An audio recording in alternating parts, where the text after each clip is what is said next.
ലഹരിക്കടത്ത് സംഘവുമായുള്ള CPM ബന്ധത്തിന് കൂടുതൽ തെളിവുകൾ ന്യൂസ് 18-ന്. അരക്കോടിയുടെ ലഹരിക്കടത്ത് കേസിൽ അറസ്റ്റിലായ 5 പ്രതികളെ ജാമ്യത്തിലിറക്കിയത് സിപിഎം പ്രാദേശിക നേതാക്കൾ. മുഖ്യപ്രതികളായ റഫ്സൽ, വിജയകൃഷ്ണൻ എന്നിവർക്കായി സ്റ്റേഷൻ ജാമ്യം നിന്നത് സിപിഎം വലിയമരം ബ്രാഞ്ച് അംഗം സിനാഫാണ്. ഡിവൈഎഫ്ഐ ആലിശ്ശേരി മേഖലാ സെക്രട്ടറി കൂടിയാണ് സിനാഫ്.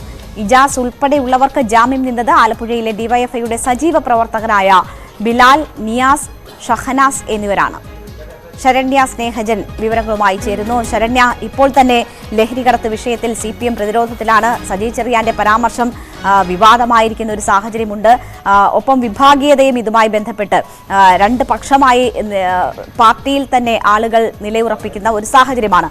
അതിനിടയിലാണ് നേരത്തെയുള്ള കേസുകളിലെ സിപിഎം ഇടപെടൽ സംബന്ധിച്ചുള്ള കൂടുതൽ തെളിവുകൾ വരുന്നത്. നമുക്ക് ലഭ്യമായിട്ടുള്ള തെളിവുകളും വിശദാംശങ്ങളും എന്താണ്? രേണുക, തീർച്ചയായും കടുത്ത പ്രതിസന്ധിയിലൂടെയാണ് ആലപ്പുഴയിലെ സിപിഎം കടന്നു പോകുന്നത്. പ്രത്യേകിച്ച് യുവജന സംഘടനയുമായി ബന്ധപ്പെട്ട് ഉള്ള പ്രവർത്തകരിൽ പലരും ആലപ്പുഴ നഗരം കേന്ദ്രീകരിച്ച് പ്രവർത്തിക്കുന്ന നേതാക്കന്മാർ ഉൾപ്പെടെയുള്ള ആളുകൾ ഇത്തരത്തിൽ ലഹരി കേസുമായി ബന്ധപ്പെട്ട് അടുത്ത ഇടപഴകി നിൽക്കുന്നു എന്നുള്ള വിവരമാണ് നമുക്കിപ്പോൾ ഏറ്റവും പുതുതായി നൽകാനുള്ളത്. ഇതിൽ കഴിഞ്ഞ ഓഗസ്റ്റ് 24-ന് ആലപ്പുഴയിൽ നിന്നും അരക്കോടി രൂപയുടെ ലഹരി വസ്തുക്കൾ പോലീസ് പിടിച്ചെടുത്തിരുന്നു. എക്സൈസ് പിടിച്ച കേസ് ആലപ്പുഴ സൗത്ത് പോലീസിന് കൈമാറുകയായിരുന്നു. തുടർന്ന് നടന്ന അന്വേഷണത്തിൽ ഇതിൽ 5 പ്രതികളെയാണ് പോലീസ് കണ്ടെടുത്തിട്ടുള്ളത്. അതിലൊന്ന് നമ്മൾ നേരത്തെ പറഞ്ഞതുപോലെ കഴിഞ്ഞ ദിവസം സിപിഎം ജില്ലാ സെക്രട്ടറി പുറത്താക്കിയ ഇജാസ് ആണ്. മറ്റൊന്ന് റഫ്സൽ, വിജയകൃഷ്ണൻ അടക്കമുള്ള സാജു എന്നിവരടക്കമുള്ള 5 പ്രതികളാണ് ഉണ്ടായിരുന്നത്. ഈ കഴിഞ്ഞ ഓഗസ്റ്റ് 24-ന് പിടിച്ച ഈ കേസിൽ ജാമ്യം നിന്നിരിക്കുന്നവരെല്ലാം തന്നെ സിപിഎമ്മും ഒപ്പം തന്നെ ഡിവൈഎഫ്ഐ പ്രവർത്തകരാണ് എന്നുള്ളതാണ്. അതായത് ഇവരെല്ലാവരും തന്നെ കണക്റ്റഡ് ആണ്. മാത്രമല്ല ഈ ജാമ്യം നിന്ന സിനാഫ് എന്ന ആൾ ഡിവൈഎഫ്ഐയുടെ മേഖലാ സെക്രട്ടറിയാണ്. അതായത് ആലിശ്ശേരി മേഖലാ സെക്രട്ടറിയാണ്. ഒപ്പം തന്നെ ഡിവൈഎഫ്ഐ വലിയമരം ബ്രാഞ്ച് അംഗമാണ്.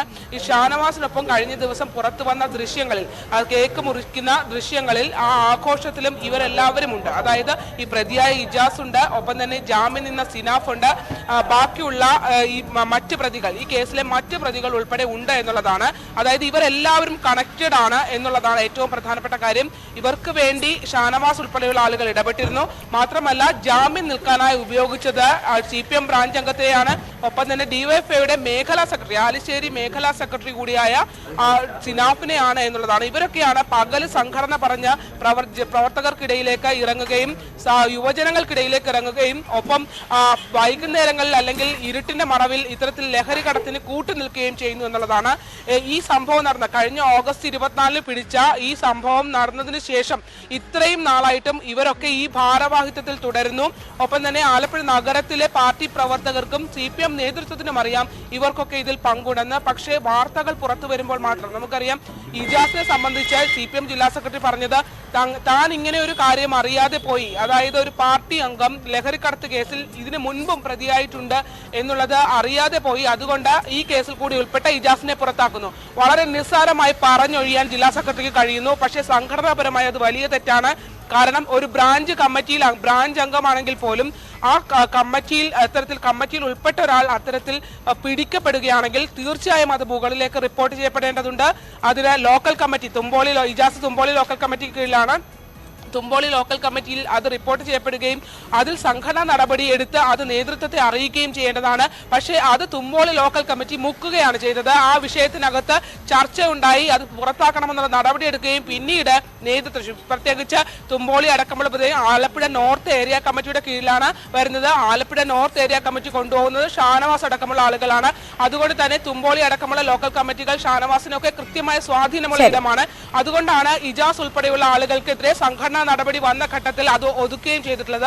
ഇപ്പോൾ ഏറ്റവും പ്രധാനപ്പെട്ടത് ഈ ലഹരി കേസിലെ പ്രതികൾക്ക് കടത്തിന് സഹായിക്കുന്നത് കരുനാഗപ്പള്ളിയിൽ നിന്ന് സമാനമായ കടത്ത് തന്നെയായിരുന്നു ഇവിടുത്തത്. പച്ചക്കറി ചാക്കുകൾക്കിടയിൽ ഒളിപ്പിച്ച ലഹരി വസ്തുക്കളാണ് ആലപ്പുഴയിലും പോലീസ് പിടിച്ചത്. പക്ഷേ ഈ സമാനമായ കേസുകളെ കണക്ട് ചെയ്ത് പോലീസ് അന്വേഷിക്കാൻ പോലും ശ്രമിക്കുന്നില്ല എന്നുള്ളതാണ് വസ്തുത. ശരണ്യ സ്നേഹത്തിനാണ് വിവരങ്ങൾ നൽകിയത്.